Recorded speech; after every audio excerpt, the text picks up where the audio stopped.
రాజయ్య అనే గొర్రెల కాపరి ఓ రోజు అతని గొర్రెల మందని తీసుకొని అడవిలోకి బయలుదేరాడు. అడవిలో ఓ చోట గొర్రెలని మేత మేస్తుండగా రాజయ్య ఒక పక్కకు వెళ్ళి కూర్చున్నాడు.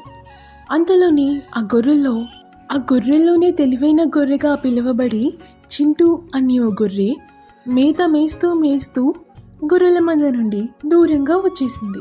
ఆ చింటూ గొర్రె ఓ తోడేలు కంట్లో పడింది. ఆ తోడేలు, అబ్బా, ఈరోజు ఈ గొర్రెని తిని నా ఆకలి తీర్చుకోవాలి అని అనుకుంది.